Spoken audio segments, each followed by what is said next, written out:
Community, আমাদের এই forum technical community আসলে যে কাজটা করে বিভিন্ন ধরনের টেকনিক্যাল সেশনগুলো অ্যারেঞ্জ করে। যেমন যে কোনো টেকনোলজির আমরা ইভেন্ট অ্যারেঞ্জ করি। তো আমাদের এখানে অলমোস্ট 50+ স্পিকার, তারপর আমাদের যারা শুভাকাঙ্ক্ষী বা ওয়েল উইশার আছে প্লাস কয়েক হাজার, তারা আমরা সবাই একসাথেই আসলে এই ইভেন্টগুলো অ্যারেঞ্জ করি। এই ইভেন্টগুলোর মধ্যে থেকে আমরা হয়তো কিছু কিছু প্রত্যেক মাসে একটা মান্থলি ইভেন্ট অ্যারেঞ্জ করার চেষ্টা করি। দ্বিতীয়ত যেটা কাজটা করি, যে ইন্টারন্যাশনালি কোনো একটা ইভেন্ট যদি হয়, তার সেই ইভেন্টের আর কি ফ্র্যাঞ্চাইজ করার চেষ্টা করি। তো আমরা আসলে এই কাজগুলো ভলেন্টারি করি, এখানে কোনো প্রফিটেবল কোনো অবজেক্টিভ নাই বা বিজনেস কোনো অবজেক্টিভ নাই। তো এইখানে করার অবজেক্টিভ হতেছে একটাই, সেটা হতেছে যে আমরা যারা প্রফেশনাল আইটি প্রফেশনাল আছি সবাইকে আসলে একটা আমব্রেলাতে আনার জন্য, এবং আমরা যাতে রেগুলারলি আমাদের স্কিলগুলোকে আপ করতে পারি, আপ স্কিল করতে পারি। এবং আপ স্কিল করলে আসলে ডেফিনেটলি এটা আমাদের পার্সোনাল এবং অর্গানাইজেশনাল, আমরা যে অর্গানাইজেশনে কাজ করি দুইটার ক্ষেত্রে আমাদের হয়তো কাজে লাগবে এবং অ্যালাইনমেন্টটা থাকবে।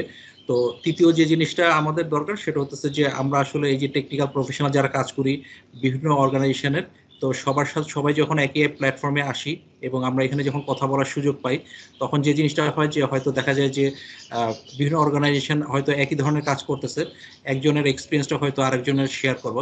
এটা আসলে কোনো এরকম ইউনিভার্সিটি ট্রেনিং না বা প্রফেশনাল কোনো ট্রেনিং সেশন না। এটা জাস্ট হতেছে যে একজন মানুষ তার পার্সোনাল যে অর্গানাইজেশনাল কাজ করতেছে, সে কাজ করার থেকে যে পার্সোনালি সে যে এক্সপিরিয়েন্সটা গেইন করে, সেই এক্সপিরিয়েন্সটা শেয়ার করা আর কি। আর আজকে আমরা আসলে আমাদের যে ইভেন্টটা, সেই ইভেন্টটাতে ডিটেল যাওয়ার আগে আমি একটু নাকিবকে ইনভাইট করব, যে আমাদের এই যে আমরা যে লাস্ট ইয়ারে এবং এই ইয়ার পর্যন্ত যে যে ধরনের ইভেন্টগুলো অ্যারেঞ্জ করেছি, সেই ইভেন্টগুলোর আসলে সম্পর্কে একটু নাকিবকে ইনভাইট করব একটু বলার জন্য। নাকিব প্লিজ।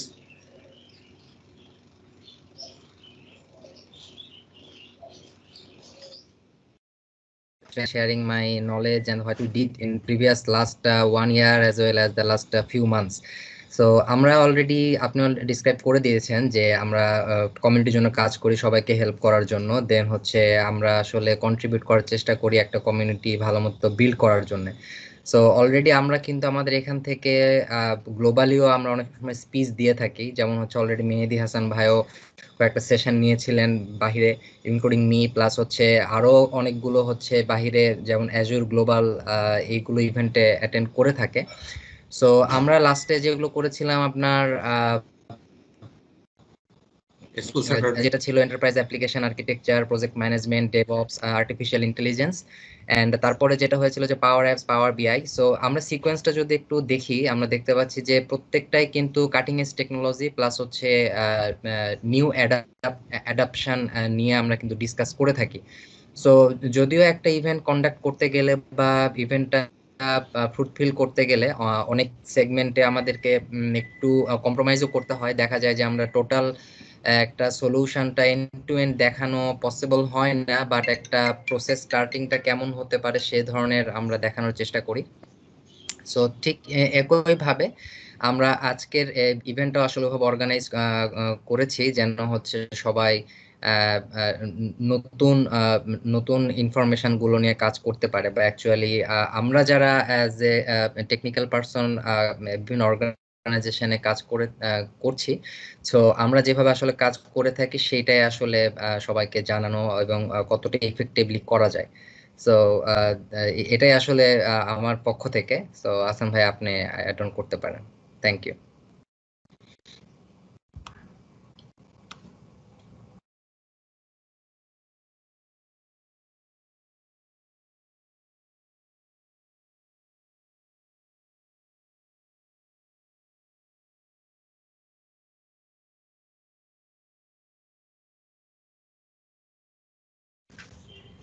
হ্যালো আসান ভাই, শুনতে পাচ্ছেন?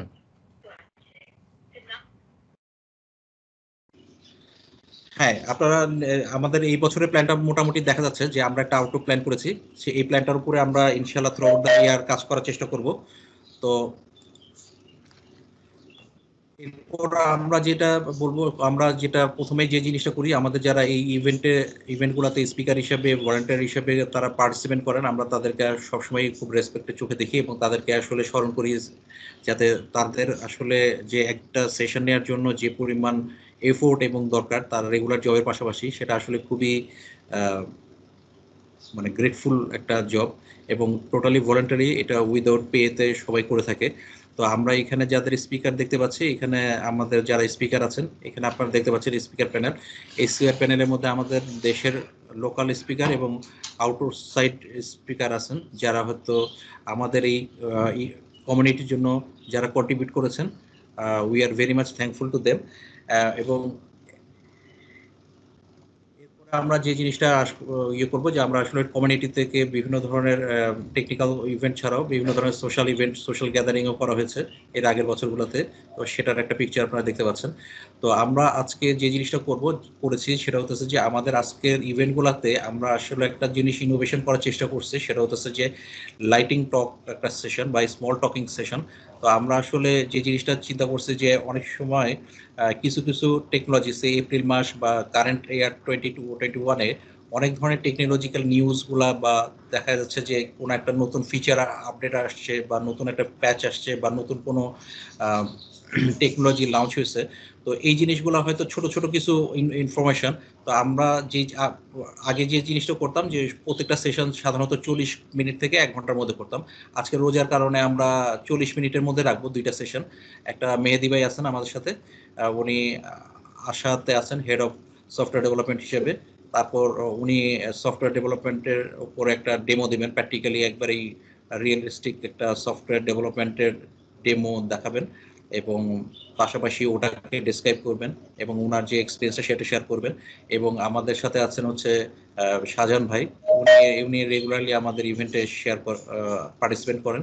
তো উনি আজকে ওনার একটা রিয়েল লাইফ এই বছর একটা কাজ করেছেন, সেই কাজগুলোর উপরে উনি আসলে উনি সবসময় যে জিনিসটা করেন, উনি নতুন নতুন যে জিনিসগুলো ওনাদের প্রজেক্টে বা উনি যে প্রজেক্টগুলো নিয়ে কাজ করেন সেখানে ওনার যে এক্সপিরিয়েন্সগুলো গ্রো করে, ওই এক্সপিরিয়েন্সগুলোই আসলে আমাদের সাথে শেয়ার করেন। এটা খুবই একটা ভালো জিনিস।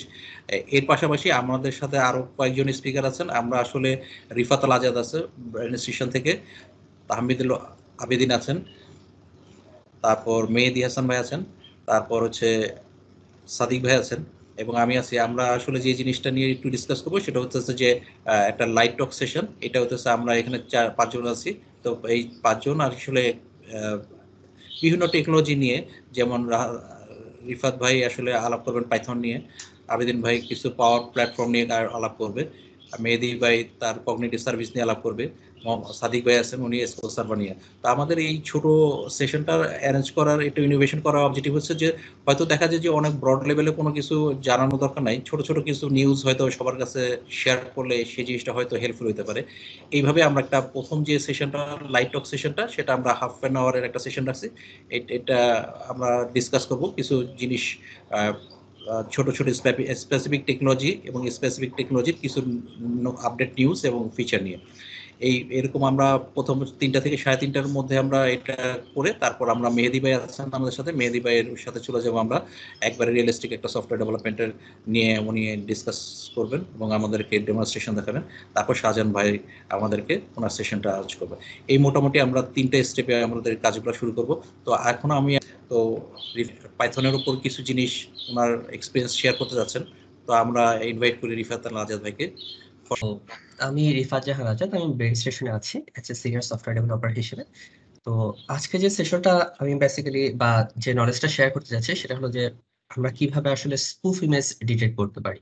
তো আমরা প্রায়ই দেখা যায় যে আমরা লাইভ কমিউনিকেট করতে চাই বা লাইভলি প্রেজেন্ট থাকতে চাই।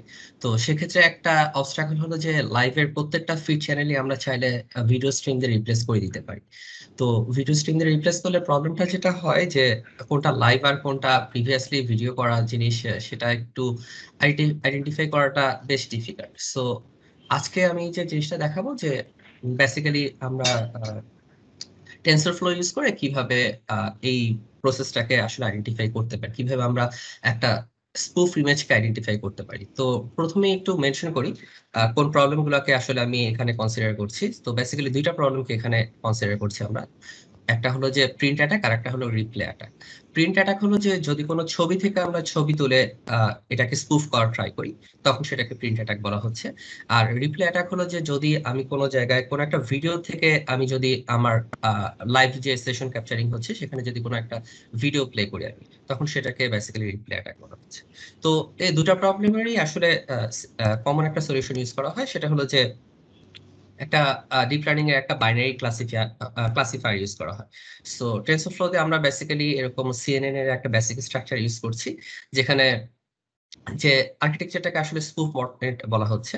সো স্পুফ মডনেটের আমরা একটা ভ্যারিয়েশন আসলে ব্যবহার করে এই প্রবলেমটাকে সলভ করার ট্রাই করছি।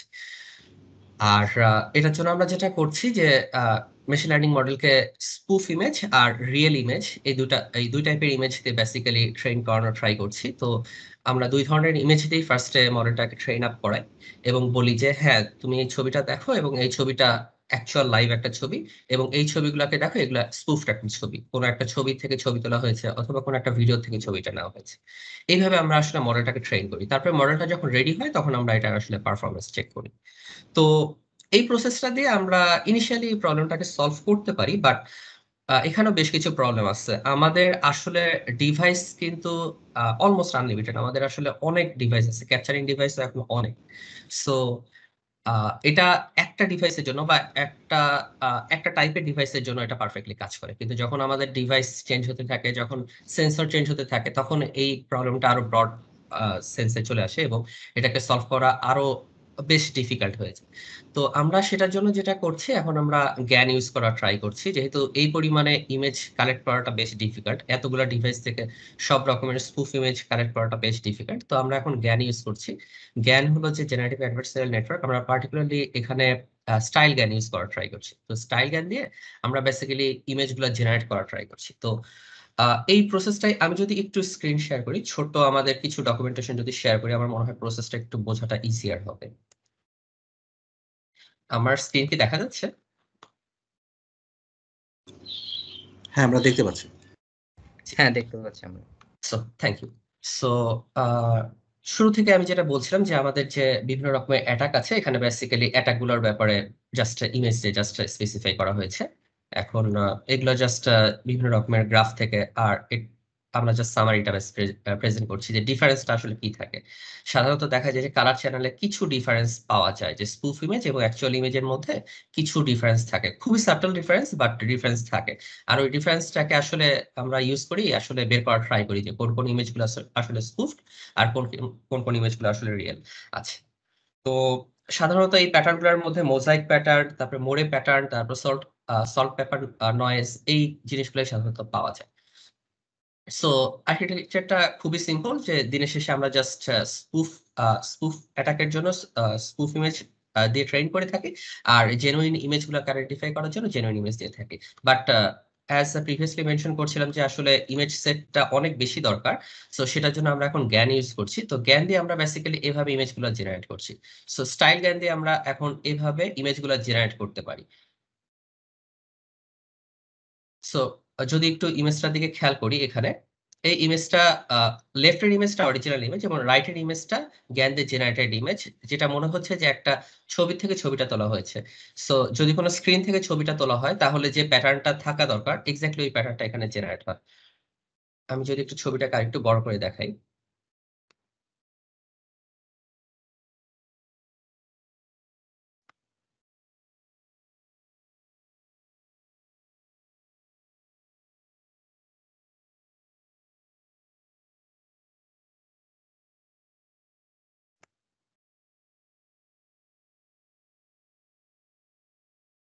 সো এই ছবিটাকে জুম করলে দেখা যাচ্ছে এই যে স্পেসিফিক কিছু প্যাটার্ন জেনারেট হচ্ছে, যে একটা স্ক্রিন থেকে ছবি তুলে এক্স্যাক্টলি যে ধরনের অ্যানোমালিটা থাকা দরকার এই ইমেজে আসলে ওই অ্যানোমালিটি আমরা আর্টিফিশিয়ালি জেনারেট করছি। সো এইভাবে আর্টিফিশিয়ালি আসলে ফেক ইমেজগুলো আমরা জেনারেট করতে পারছি, এবং আমাদের যে ডিভাইসের যে প্রবলেম থাকে, যে আমাদের মিলিয়ন্স ডিভাইস আছে, সেটার খানিকটা আমরা এইভাবে সলভ করতে পারি। সো এইভাবে জেনারেটেড ইমেজগুলো ইউজ করে আমরা বেসিক্যালি আমাদের মডেলগুলোকে ট্রেন করছিলাম, এবং এখন পর্যন্ত আমরা মডেলের পারফরমেন্স যথেষ্ট ভালো পাচ্ছি, বাট এটা নিয়ে আমরা এখন এক্সপ্লোর করছি। হোপফুলি আমরা এই প্রবলেমটাকে বেশ ভালোভাবে মিটিগেট করতে পারবো। তো এটাই আমার দিক থেকে আপডেটগুলো শেয়ার করা ছিল, যেগুলো নিয়ে কাজ করছিলাম। Thank you. আমি মেহেদি হাসান। আজকে আমি আপনাদেরকে অ্যাজুর কগনিটিভ সার্ভিস সম্পর্কে কিছু ব্রিফ আইডিয়া দিব। আমি সংক্ষেপে আমার সম্পর্কে বলতে গেলে আমি ইবি সলিউশনসে আছি 2005 সাল থেকে, এখন ওখানে চিফ সিটিও হিসেবে কাজ করতেছি। আচ্ছা, অ্যাজুর কগনিটিভ সার্ভিস আমরা সবাই জানি যে অ্যাজুর মাইক্রোসফট অ্যাজুরের আন্ডারে সবগুলো কগনিটিভ সার্ভিস লঞ্চ করেছে। কগনিটিভ সার্ভিসটা বেসিক্যালি হচ্ছে যে computer vision, image, speech recognition, natural language processing, machine learning, এই সবগুলোকে মাইক্রোসফট একসাথে একটা আমব্রেলার আন্ডারে এনেছে এবং এটাকে আসলে কগনিটিভ সার্ভিস বলতেছে। তো এই হচ্ছে কগনিটিভ সার্ভিস। ওকে, তো এটার উদ্দেশ্য হচ্ছে যে কগনিটিভ সার্ভিস দিয়ে আমরা যে কাজগুলো করতে পারি সেটা হচ্ছে যে কগনিটিভ সার্ভিসটা এই এপিআই কলিং এর মাধ্যমে আমরা কল করতে পারি। সো আমরা যারা ডেভেলপার আছি তাদের আসলে মেশিন লার্নিং সম্পর্কে কোনো আইডিয়া নাই বা খুব লেস আইডিয়া আছে, তারা আমরা কিন্তু খুব সহজে এপিআই কল করে আমরা বিভিন্ন ধরনের মেশিন লার্নিং সার্ভিসগুলো ইউজ করতে পারি। এবং আমি যেগুলো বললাম যে computer vision, image, speech recognition, natural language processing এবং অন্যান্য যে ব্যাপারগুলো আছে সবগুলোর জন্য মাইক্রোসফট খুব এপিআই এক্সপোজ করেছে, যেগুলো কল করে আমরা সহজে আমরা আমাদের অ্যাপগুলোকে এমপাওয়ার করতে পারি, যেন সেই অ্যাপগুলো বেটার ডিসিশন নিতে পারে, better decision in terms of understanding the customer voice command, or আপনারা কোনো একটা ইমেজ থেকে রিকগনিশন করা কাস্টমারের বা আমাদের যারা টার্গেট অডিয়েন্স আছে ওনাদের ফেশিয়াল রিকগনিশনের মাধ্যমে তাদের যে কি বলবো যে অনুভূতিগুলা ওগুলাকে রিকগনাইজ করতে পারি আমরা। ওকে, অ্যাজুর কগনিটিভ সার্ভিসের ভেতরে কয়েকটা ব্যাপার নিয়ে এসেছে মাইক্রোসফট, ভার্টিক্যালি ভাগ করেছে। তার ভিতর হচ্ছে ভিশন একটা ক্যাটাগরি আছে, স্পিচ ক্যাটাগরি আছে, ল্যাঙ্গুয়েজ আছে, ডিসিশন মেকিং আছে এবং ওয়েব সার্চ আছে আর কি। তো ওয়েব সার্চটাকে রিসেন্ট টাইমে মাইক্রোসফট ডিসকন্টিনিউ করতেছে, এটাকে মাইক্রোসফট বিং এর আন্ডারে মাইক্রোসফট.com এর একটা সেপারেট ডোমেইনে নিয়ে গেছে। তো ভিশনের ভিতরে আমরা যদি দেখি, ভিশনের ভিতরে আছে হচ্ছে computer vision. Computer vision means এটার ভিতরে যে সার্ভিসগুলো আছে সেটা হচ্ছে যে বিভিন্ন অবজেক্ট রিকগনিশন করে এবং অবজেক্টের মেটা ডেটা, যেমন এটা কী ধরনের অবজেক্ট, কোথায় আছে, বিভিন্ন ধরনের যে অ্যাট্রিবিউটস আছে সেগুলোকে আইডেন্টিফাই করা। সাথে সাথে আমরা এই কম্পিউটার ভিশনটাকে আমাদের নিজেদের পারপাজে কাস্টমাইজ করে নিতে পারবো, অথবা আমাদের কোনো একটা পার্টিকুলার বিজনেস নিডের ক্ষেত্রে। যেমন যদি একটা ছোট করে একটা এক্সাম্পল দিই, তাহলে আমাদের যারা সেলস ফোর্স যে টিমটা কাজ করে আমাদের এখানে, তো আমরা যদি সেলস ফোর্স টিমটাকে কোনো একটা দোকানে গেল, ওনারা হয়তো বা কোনো একটা দোকানে কোনো একটা সেলফের ইমেজ তুললো এবং ওই সেলফে আমাদের কোনো একটা কোম্পানির পার্টিকুলার কী কী প্রোডাক্ট আছে বা কী কী প্রোডাক্ট থাকার কথা এবং কী কী প্রোডাক্ট নাই, ওটা থেকে কিন্তু খুব সহজে সেই কাস্টম ভিশন দিয়ে আমরা ডিস্টিংগুইশ করতে পারি এবং বের করতে পারি কী কী আছে এবং কী কী নাই। সিমিলারলি আমরা ফেস এপিআই ইউজ করতে আছে ভিশনের আন্ডারে। ফেস এপিআই দিয়ে যে কাজগুলো করা যায় সেটা হচ্ছে যে ফেসিয়াল আইডেন্টিফিকেশন করা যায়, একটা ইমেজ থেকে ফেস কতগুলো ফেস আছে সেগুলো বের করা যায়, দুইটা ফেসের ভিতরে আইডেন্টিক্যাল কিনা সেটা চেক করা যায়। এছাড়া ফেসিয়াল যে এক্সপ্রেশন, অ্যাঙ্গার বা স্মাইল, ধরেন যে যে অনুভূতি যেগুলো আছে সেগুলোকে আইডেন্টিফাই করা যায়। এছাড়া ফর্ম রিকগনাইজ করা যায়। আমরা সবাই ফর্ম রিকগনিশনের মাধ্যমে আমরা যে কাজগুলো করতে পারি সেটা হচ্ছে যে কোনো ফর্ম আমাদের হয়তো আছে যেগুলো স্ক্যান করে নিয়ে আমরা ওখান থেকে কি ভ্যালু পেয়ার বের করতে পারি বা কোনো টেবুলার ফরম্যাটে কোনো ডেটাকে আমরা এক্সট্রাক্ট করতে পারি এবং ওগুলোকে আমরা আলাদাভাবে প্রসেসিং করতে পারি। এছাড়া আছে ভিডিও ইন্ডেক্সার। ভিডিও ইন্ডেক্সার দিয়ে আমরা যে কাজগুলো করতে পারি সেটা হচ্ছে যে আমরা যারা লার্জ হচ্ছে ভিডিও লাইব্রেরি ম্যানেজ করেন, তো তাদের জন্য এটা খুবই বেশি দরকার হয়। যেমন কোনো একটা ভিডিওতে কে কে অ্যাক্টর আছে, কি ধরনের ব্যাকগ্রাউন্ড ইউজ করা হইতেছে, কি কি অবজেক্ট আছে, মিউজিক ডিরেক্টর থেকে সিঙ্গার, যে যারা জড়িত আছে তাদেরকে সবাইকে আমরা ইন্ডেক্সিং করতে পারি। এরপরে যে ক্যাটাগরিটা আছে সেটা হচ্ছে স্পিচ। স্পিচ থেকে আমরা যেটা করতে পারি সেটা টেক্সট টু স্পিচ করা যেতে পারে, আবার স্পিচ থেকেও টেক্সটে কনভার্ট করা যেতে পারে, স্পিচ ট্রান্সলেশন করা যেতে পারে। কারেন্টলি 90+ মতো ল্যাঙ্গুয়েজ আছে যেখান থেকে আমরা স্পিচ মাইক্রোসফট যেটা সুবিধা দিতেছে যে স্পিচ ট্রান্সলেশনের জন্য। এছাড়া স্পিকার রিকগনিশন করা যেতে পারে, যে কোনো একটা, যেমন আজকের মিটিংয়ে আমরা অনেকেই কথা বলতেছি, সো কোন স্পিচটা কার, কোন স্পিকার কথা বলতেছেন সেটা রিকগনিশন করা যায়। এরপরে আছে আরেকটা ক্যাটাগরি ল্যাঙ্গুয়েজের ভেতরে আছে ইমার্সিভ রিডার। আমরা অনেকে জানি যে অনেকে ফিজিক্যালি বিভিন্ন রকম ডিসেবল পার্সন আছেন যারা হয়তো বা সঠিকভাবে আমাদের বুঝতে বা পড়তে যাদের সমস্যা হয় বা দেখতে সমস্যা হয়, তাদের জন্য আমরা বিভিন্নভাবে এই কোনো একটা ইনফরমেশনকে টেক্সট বা ইমেজ বা আমরা এভাবে রিপ্রেজেন্ট করতে পারি। এরপরে আছে যেটা, সেটা হচ্ছে যে ল্যাঙ্গুয়েজ আন্ডারস্ট্যান্ডিং হতে পারে, সেটা আমরা বটের সাথে আসলে সবাই পরিচিত কম বেশি। সো বট দিয়ে আমরা বট বানানো যেতে পারে, যেখানে যারা এনএলপির মাধ্যমে ল্যাঙ্গুয়েজ বুঝতে পারবে এবং যেখান থেকে ইনটেন্টটা বের করে কোনো একটা টেক্সটের বা কোনো কমান্ডের ইনটেন্টটা বের করে সেই অনুযায়ী এক্সিকিউট করতে পারবে। দেন আসতেছে আপনার Q N A maker, I mean question and answer maker. So আমরা যারা এটাও টেক্সট বট হিসেবে কাজ করা যেতে পারে, যেখান থেকে আমাদের ডেটাগুলোকে নিয়ে বিভিন্ন রকমের কোশ্চেন অ্যান্ড আনসার টাইপের আমরা বট বানাতে পারি। এছাড়া আসতেছে টেক্সট অ্যানালাইটিক্স, যেমন সেন্টিমেন্ট অ্যানালাইসিস করতে পারি আমরা টেক্সট অ্যানালাইটিক্সের ভেতরে। ট্রান্সলেটর টেক্সট আসতে পারে। এরপরে যেটা আসতেছে সেটা হচ্ছে যে ডিসিশন মেকিংয়ের ভিতরে আসতেছে অ্যানোমালি ডিটেকশন করা যেতে পারে, যে যেন কোনো একটা অ্যানোমালি ঘটার আগে আমরা যেন সেটাকে প্রিভেন্ট করতে পারি। কন্টেন্ট মডারেটর হতে পারে, যে বিভিন্ন রকমের আমরা জানি যে ব্লগ বা ফেসবুক বা বিভিন্ন জায়গাতে যে কন্টেন্টগুলো আসে সেগুলোকে আমরা মডারেশনটাকে আমরা অটোমাইজ করতে পারি।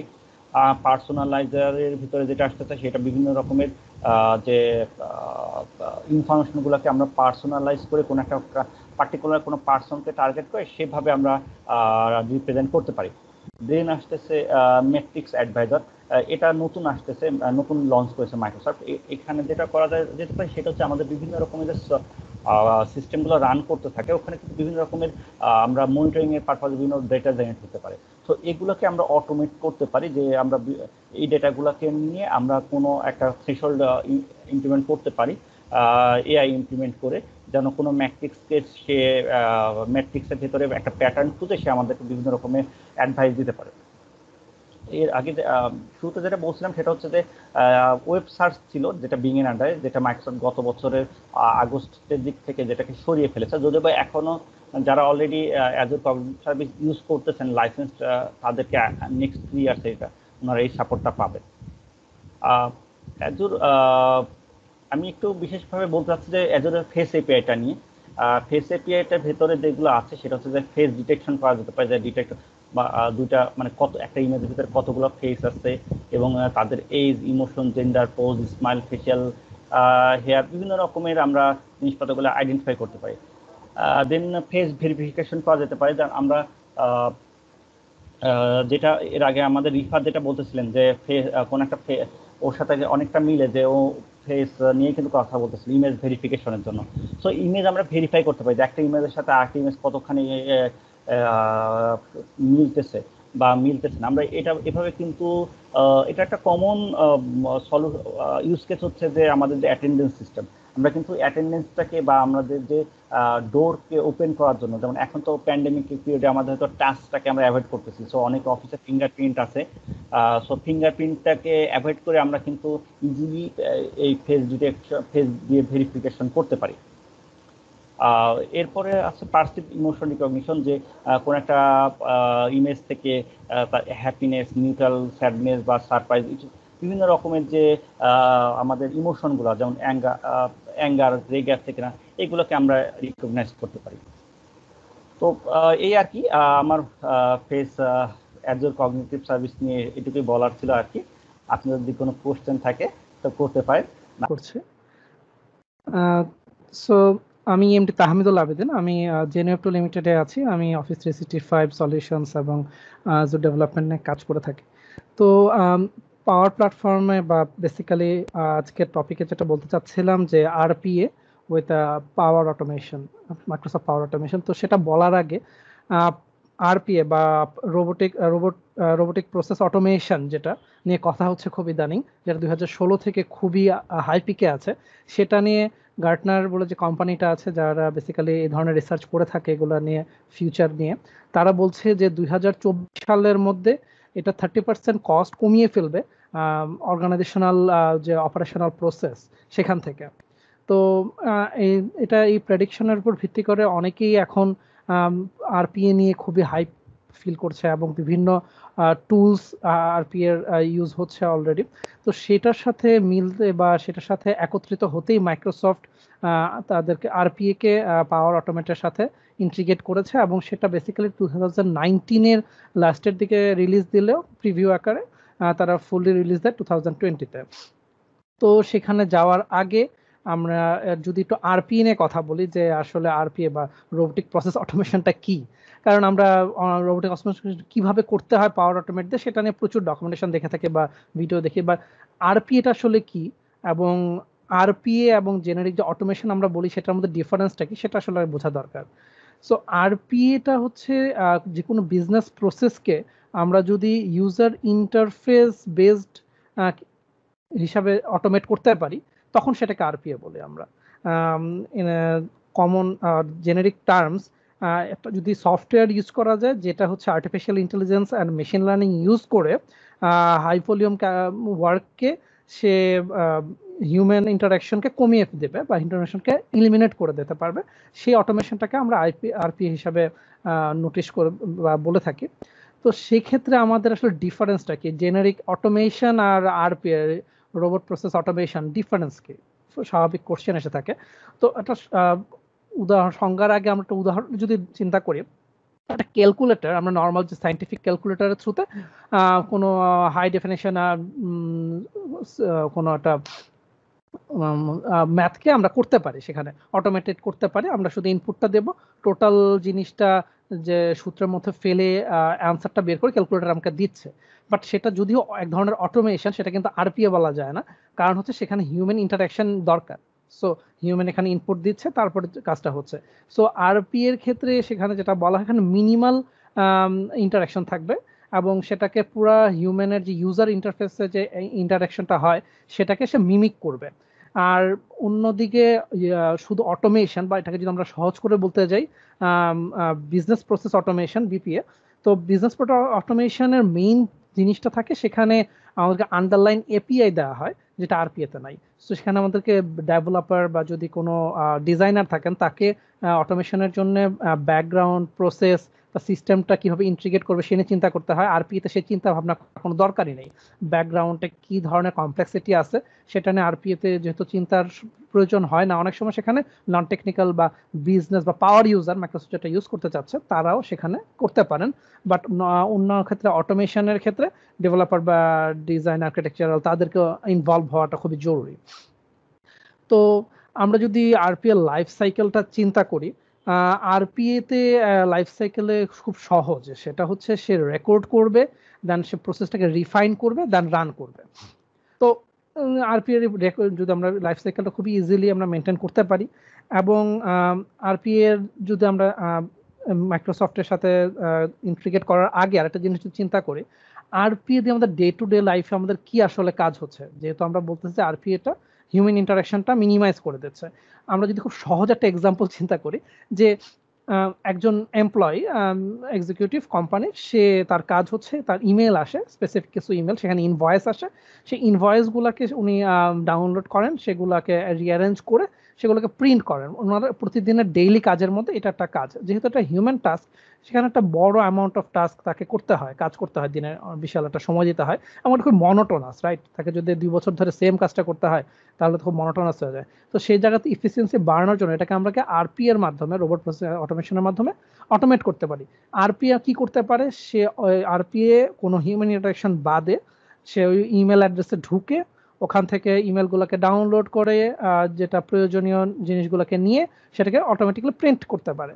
তো এইভাবে আরপিএ দ্বারা আমরা খুব সহজে ইন্টারাকশনগুলো করতে পারি। এখন কথা হচ্ছে তাহলে আরপিএ মাইক্রোসফট যে নিয়ে আসলো, কেন নিয়ে আসলো বা কি করছে আনার পরে?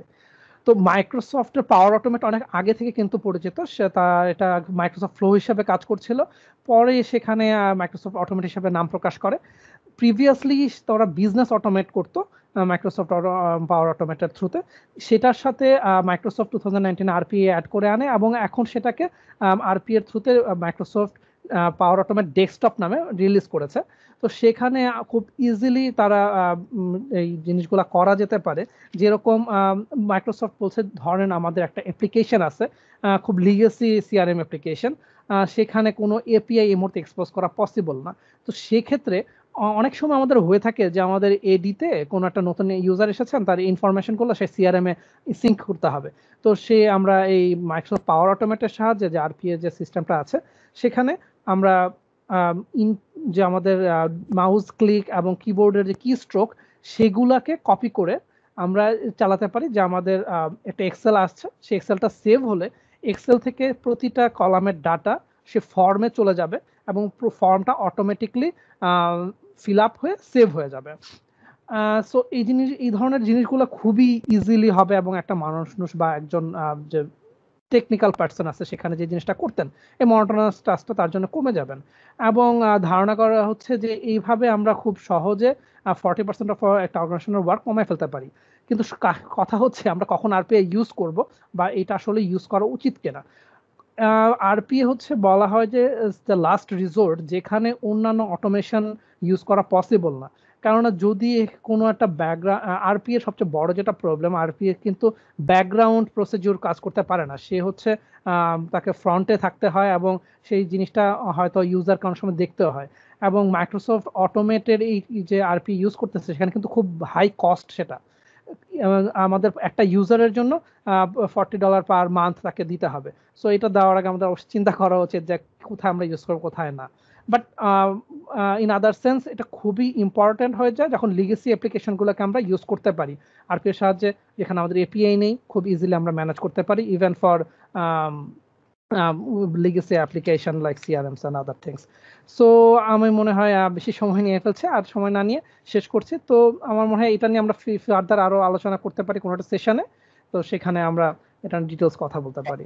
আজকের মতো এখানে শেষ করছি। Thank you very much. আমাদের সাথে আছেন সাদিক ভাই আছেন সাউথ থেকে। তো উনি সেকো সার্ভার নিয়ে কাজ করেন। বিশেষ করে উনি যদিও ম্যানেজারের রোলটা বেশি প্লে করেন, তার পাশাপাশি ওনার টিমকে সেকো সার্ভার অন্যান্য ডেভেলপমেন্ট টেকনোলজিতেও গাইডেন্স দেন। তো আমরা রিকোয়েস্ট করব সাদিক ভাইকে, সেকো সার্ভার 19 এর একটা সুন্দর একটা ফিচার আছে, তো ওইটা নিয়ে একটু আলাপ করার জন্য। সাদিক ভাই, আপনি কি শুনতে পাচ্ছেন আমাদের? জি ভাই, আমি শুনতে পাচ্ছি। আপনি শুনতে পাচ্ছেন আপনারা? জি, আমরা শুনতে পাচ্ছি। আসসালামু আলাইকুম, আমি সাউথ থেকে আছি। হ্যাঁ, এই 2008 সাল থেকে আছি। তো আমি আসলে ম্যানেজার আসলে ভাই সবই বললো। এই আর কি, আর আমি আসলে টিমটা ম্যানেজ করি আর এসকিউএল সার্ভার কিছু কাজ করি। তো এখন এসকিউএল সার্ভার একটা ফিচার আছে অটোমেটিক টিউনিং, এই ফিচারটা নিয়ে কথা বলবো। সরি সাদিক ভাই, একটু ইন্টারাপ্ট করি, আপনাকে দেখা যাচ্ছে না সম্পূর্ণ। আচ্ছা আচ্ছা, আমরা একটু আপনার মাথাটা দেখতে পাচ্ছি শুধু ওই সাইডটা। আরেকটু হ্যাঁ, আরেকটু নিচে, আরেকটু হ্যাঁ, ঠিক আছে সাদিক ভাই, এখন ঠিক আছে। Thank you very much. হ্যাঁ, আমাদের এসকিউএল সার্ভারে একটা ফিচার আছে অটোমেটিক টিউনিং। আমাদের মোস্ট অফ দ্য ডিবিএ আমাদের পারফরমেন্স ইস্যু নিয়ে খুব ঝামেলা থাকে। পারফরমেন্স এসকিউএল সার্ভার পারফরমেন্স নিয়ে, কুয়েরি পারফরমেন্স নিয়ে দেখা যাচ্ছে ডিবিএরা অতিরিক্ত প্রচুর সময় দিতে হয়। এই কোথায় কুয়েরি যে আমাদের বুটল নেকটা কোথায় গিয়ে আমাদের সময় বেশি যাচ্ছে। এই ক্ষেত্রে এসকিউএল সার্ভার যে ফিচারটা নিয়ে আসে 2017 সাল থেকে আনছে, তারপর এখন এটা 2019 এটা আছে। ফিচারটা হচ্ছে এরকম, অটোমেটিক টিউনিং হবে। অটোমেটিক টিউনিং হবে। এই অটোমেটিক টিউনিংটা কিরকম আমি বলছি। প্রথম আছে অটোমেটিক টিউনিং জিনিসটা কি। এসকিউএল সার্ভার এই ফিচারটা আপনার কুয়েরি, আমাদের কুয়েরির যে বুটলনেক গুলা কোথায় পারফরমেন্সের প্রবলেম হচ্ছে সেগুলো বের করে সে আমাদের সলভ করার জন্য সাজেশন গাইড করে। মোরওভার, এবং যে আমরা যদি এই ফিচারটা এনাবল করি তখন এসকিউএল সার্ভার নিজেই পারফরমেন্স টিউনিং করে। এসকিউএল সার্ভার এই জিনিসটা কিভাবে করে, দুইটা টাইপ আছে। একটা টাইপ হচ্ছে অটোমেটিক প্ল্যান কারেকশন, আরেকটা হচ্ছে ইন্ডেক্স ম্যানেজমেন্ট। প্রথমে আমি বলবো অটোমেটিক প্ল্যান কারেকশন। এই ফিচারটা আছে অটোমেটিক প্ল্যান কারেকশন আছে এসকিউএল সার্ভার 17 এবং অ্যাজিওর, এই দুই জায়গায় আছে automatic plan correction. Automatic plan correction কাজটা এইভাবে করে, আমরা যখন কোনো কুয়েরি রান করি এসকিউএল সার্ভার কি করে, একটা এক্সিকিউশন প্ল্যান করে, সেই এক্সিকিউশন প্ল্যান অনুসারে রেজাল্টটা দেখায়। আমরা যদি অটোমেটিক প্ল্যান কারেকশনটা এনাবল করি, এসকিউএল সার্ভার কি করে, যখন নতুন একটা এক্সিকিউশন প্ল্যান করে এটার সাথে সে পুরাতন আগের প্ল্যানটাকে সে কম্পেয়ার করে, যেটাকে আমরা বলি রিগ্রেশন। কম্পেয়ার করে যদি দেখে যে এখনকার প্ল্যানের চেয়ে আগের প্ল্যানটা ভালো, তখন সে আগের বেস প্ল্যানটা অনুসারে কুইরি রেজাল্টটা দিয়ে দেয়। এই ফিচারটা এসকিউএল সার্ভার 17 আছে, অ্যাজিওর আছে। আর আরেকটা হচ্ছে আমাদের, সেটা হচ্ছে automatic index management. Automatic index management আছে আমাদের শুধুমাত্র অ্যাজিওরে আছে, সেটা আমাদের নরমাল এসকিউএল সার্ভারে নাই, ক্লাউড বেস অ্যাজিওরে আছে। সেটা কি করে, এই এসকিউএল সার্ভার যখন মনে করে কোনো একটা ইন্ডেক্স এখানে দরকার, আমরা ফিচারটা অন করলে সেই ইন্ডেক্সটা সেই ইন্ডেক্স ওভাবে সেই ইন্ডেক্স তৈরি করে। এবং সে যদি দেখে, এসকিউএল সার্ভার যদি দেখে যে কোনো ইন্ডেক্স ইউজ হচ্ছে না, তখন সে এই ইন্ডেক্সটা রিমুভ করে দেয়। শুধু ক্রিয়েট আর রিমুভের মধ্যে সীমাবদ্ধ থাকে না, এসকিউএল সার্ভার এগুলো আবার মনিটর করে যে আসলে আমি যে এই জিনিসটা ক্রিয়েট করলাম সেটা কি পারফরমেন্স বাড়াচ্ছে না আরো পারফরমেন্স কমাচ্ছে। যদি সে মনিটর করে পারে যে পারফরমেন্স আরো কমে গেছে, তখন সে এসকিউএল সার্ভার যেটা ক্রিয়েট করেছিল সেই ইন্ডেক্সটা বন্ধ করে দেয়। সেম একই জিনিস, যে ইন্ডেক্সটা সে মনে করলো যে ডিলিট দিল এসকিউএল সার্ভার, সেটা করার পর আবার এসকিউএল সার্ভার এটা মনিটরে রাখে যে এটা ডিলিট করার পরে পারফরমেন্স ইনক্রিজ হলো না ডিক্রিজ হলো। যদি দেখে যে ডিক্রিজ হচ্ছে, তখন সে এটাকে আবার ক্রিয়েট করে দেয়। তো এই টিউনিং, অটোমেটিক টিউনিং এর কারণে মানে এই ফিচারটা আমরা ইউজ করতে পারি। এই ফিচার করলে আমরা পারফরমেন্স অনেক মানে পারফরমেন্সের ক্ষেত্রে আমাদের ডিবি এর জন্য অনেক প্রেসার কম হবে এবং অটোমেটিকলি সব হয়ে যাবে এই পারফরমেন্স। তো এই ফিচারটা সম্পর্কে বলার জন্য আমি করছি এই ফিচারটা। হ্যাঁ, এখন তাহলে হাসান ভাই, হ্যালো। Thank you. আজকে আমরা মোটামুটি এই আমাদের কয়েকটা লাইট টক যে ডিসকাশনটা ছিল, তো আমাদের আজকের এই লাইট টক ডিসকাশনটা শেষ হলো। তো